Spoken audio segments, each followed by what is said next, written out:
it's easy when you're down 2-0 to say, okay, well, this is going to finish.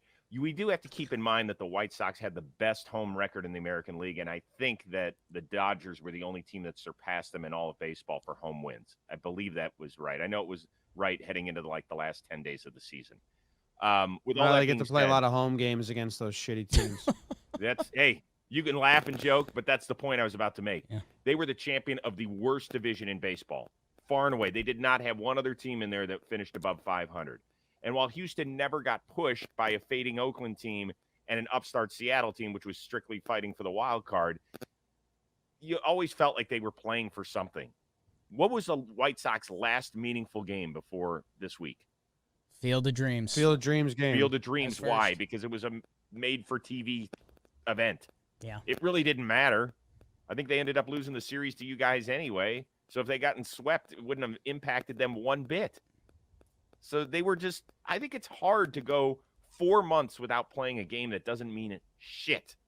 And then all of a sudden have to ramp it up to 180. That's tough, man, against a damn good baseball team. Yeah. AL Central's now 1-9 in their last 10 Stop. playoff Jimmy. games. Some of those numbers are gross. Isn't there like a 3-18 or a 3-21 or something? Trev was scoffing at it because he's twins. You're kind of because you're Indians, but it's true. Like, I know it is. come on. It's a people like to I overplay it probably because I'm trying to counter the people that downplay it. But strength of schedule is real, and if you just beat up a shitty division nonstop, you haven't been tested as much.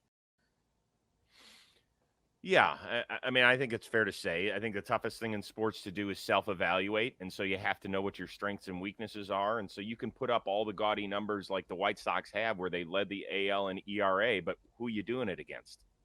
You know, you're doing it against a team that got no hit 3 times in a year, a Detroit team that was okay offensively, a Kansas City team that underperformed offensively.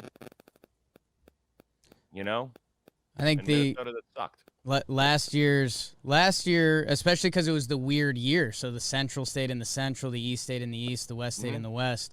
You know, when all those advanced like pitching metrics came out that are all pretty well regarded, and it was like, if you pitched in the Central last year, there was a chance you didn't face a lot of the tough teams. I know I don't have the stats in front of me now, but I know there for Bauer and some of the other guys that had massive years last year is like, well, they didn't face a lot of the big sticks. And yeah, I mean, I don't know. I think you are right, Rosie. Like, the Chicago atmosphere tomorrow should be electric. Like, they at home, they're not gonna go down like tail between their legs. They're too good of a team to do that. But just the task of winning 3 straight against this Houston team, I don't know.